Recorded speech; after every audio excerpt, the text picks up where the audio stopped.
Clarence Thomas will not teach at George Washington University this fall, weeks after a student-led petition sought his removal. So in case you guys didn't know, he was going to teach at GWU Law School this fall, and he's been teaching there since 2011. However, due to recent events, there has been a petition wanting his removal from teaching at GW. And it turns out it worked out because he dropped out and he says, okay, I'm not going to do it anymore. But it's really interesting to think about because if you are a student at a law school and you have one of the highest position people going to teach a class, no matter what his views are, I would think that you would want to at least hear what he has to say. What's most interesting is that the person who started this petition, John Kay, isn't even a student at the law school. According to this article, which is from GW's newspaper, The Hatchet, he is a rising junior. So that essentially means he is around 19 or 20 and he is making the calls to get someone who doesn't even teach at a school that he goes to get out of there, which I think personally doesn't make sense because if I was a student at the law school, again, no matter what someone's views are, I would actually want to hear what they have to say. And props to the school because they released an official statement. They didn't actually kick him out. Clarence Thomas actually just dropped out himself. But because we steadfastly support the robust exchange of ideas and deliberation, and because debate is an essential part of our university's academic and educational mission to train future leaders who are prepared to address the world's most urgent problems, the university will neither terminate Justice Thomas's employment nor cancel his class in response to his legal opinions. And this is a letter from like all the higher ups at like the law school. So props to them. I didn't expect the school to do this. I see a lot of professors who get kicked out of schools for posting an article that they truly believe in. And I don't think that should be the case. I don't think schools should only go for one specific viewpoint. I think you should at least hear out everything, no matter if you disagree with it or agree with it. Because I'm sure he does have his reasons to support his viewpoints. I'm not that deep into that rabbit hole, but if we check out his Wikipedia page, and keep in mind, guys, Wikipedia is like heavily left-leaning, right? They talk about how he was born in a predominantly black community in Savannah, founded by freedmen after the Civil War. His dad left him when he was 2, raised by his mother, yada yada. There's a sentence saying that he experienced amenities such as indoor plumbing and regular meals for the first time at a certain point in his life. And scrolling down a bit, no one in his family attended college. And then if we look down a little further, he went to Yale Law School, which is, if I had to guess, guys, it's probably one of the best law schools in the US, if not the world.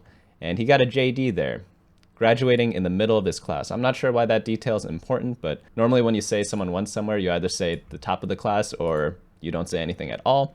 But again, I feel like that might just be the bias of the Wikipedia article. He then said that the law firms he applied to after graduating from Yale did not take his JD seriously, assuming he obtained it because of affirmative action. We'll be talking more about affirmative action later, but it is interesting to know about his background to see why he is the way he is. But according to Thomas, law firms also asked pointed questions, unsubtly suggesting that they doubted I was as smart as my grades indicated, which is kind of a shame. But regardless of what your opinion is, I feel like there is a lot to learn about this whole debacle.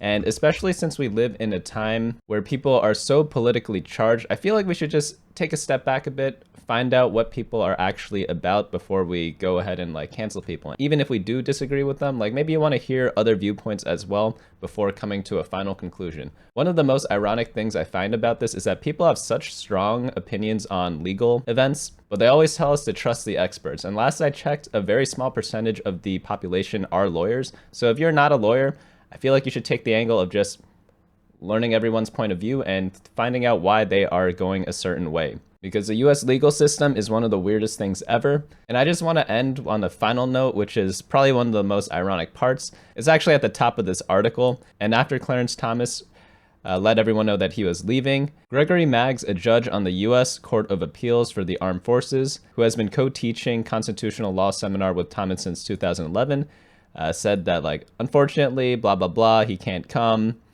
I'm very sorry. And he's apparently going to lead the seminar. Why don't we take a quick look at this guy? All right, Greg Maggs, appointed by Donald Trump. So if I had to guess, guys, the people who were canceling the first guy probably wouldn't be okay with this guy either. Just a thought.